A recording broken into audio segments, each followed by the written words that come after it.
We're about a third of the way through the season, so let's take a look back at April's draft and see how things would change with the information we have now. I'm going to redraft the top 15 picks to see what would happen. Like and subscribe, and let's get into it. At number 1 overall, the Jacksonville Jaguars originally selected Travon Walker. That pick will stay the same. He and Aiden Hutchinson have both been solid picks thus far, and with edge rusher being a position of need, I think Walker still goes number 1. He's got a sack, fumble, and some good quarterback pressures through the first part of the season. I see him getting more comfortable and learning moves outside of his strong bull rush over the next year and becoming a solid pass rusher in this league. At number 2, the Lions selected Aiden Hutchinson, and similarly to the Jaguars, this pick will stay the same.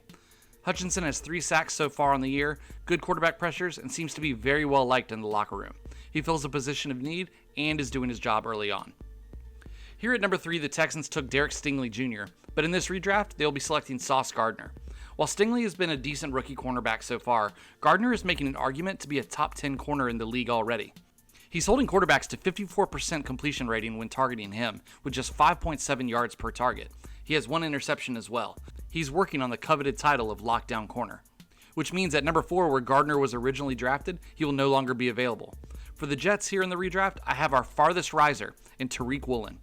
Originally drafted in the 5th round, this rookie corner has started in every game this season for the Seahawks. He has 4 interceptions, 5 pass breakups, 0 touchdowns allowed, and only 175 yards total allowed on him. He fills the need and has been worthy of a first-round pick so far this season. At number 5, the New York Giants originally drafted Kayvon Thibodeau, and he's still a strong option here.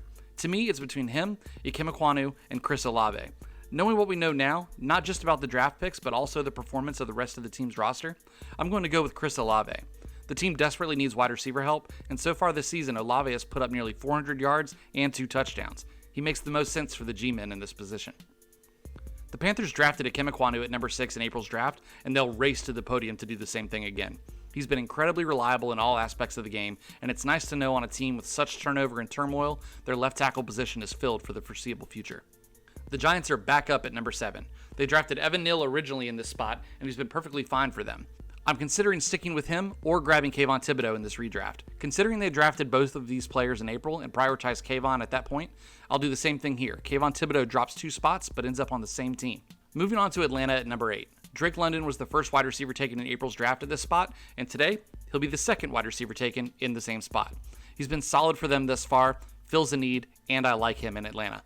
He's a great big body receiver opposite of Kyle Pitts. Now, if only they would give him the ball in the red zone. At number 9, we have Seattle. Originally, they drafted Charles Cross, the offensive tackle out of Mississippi State. Now, they draft Evan Neal, the offensive tackle out of Alabama.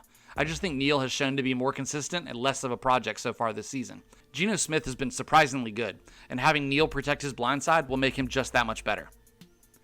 To finish out the top 10, the Jets are back on the clock. In April's draft, they took Garrett Wilson here, and so far he's been solid. He has nearly 300 yards and 2 touchdowns. I think wide receiver is absolutely still the pick, and the only other players I would consider here are Jahan Dotson or Romeo Doubs. I think, though, there's a reason Wilson was number 1 on many people's boards heading into the draft, and he's just going to keep getting better. So he's the pick again at 10. Washington is on the clock at number 11. In April's draft, they traded back with New Orleans so they could come up for Chris Olave. In this redraft, we're going to have them stay put and make their selection.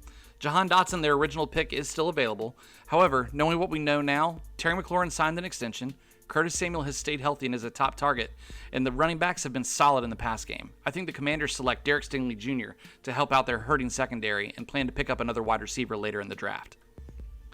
At number 12, we had another trade happen during April's draft. The Lions came up for Jamison Williams when they saw a run on wide receivers starting. In our redraft, the Vikings will stay put and make a selection.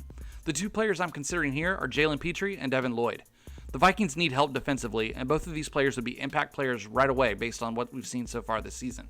I tend to lean towards Lloyd as he's an every down linebacker who can help in coverage and has been a beast against the run so far.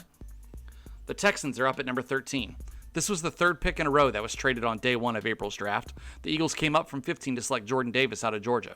Here, the Texans will stay put and select Tyler Linderbaum. They need help on the interior of the O-line, and Linderbaum has started in every game from day 1 with a 97% pass block win rate. He'll immediately be an upgrade in Houston. On to number 14 in the Baltimore Ravens. In the original draft, they selected Kyle Hamilton here. He's been okay so far, but not what you'd hope for a top 15 pick overall, especially with the pre-draft hype surrounding him. In this redraft, the Ravens are going to take a wide receiver to help this offense move. Jahan Dotson is the pick.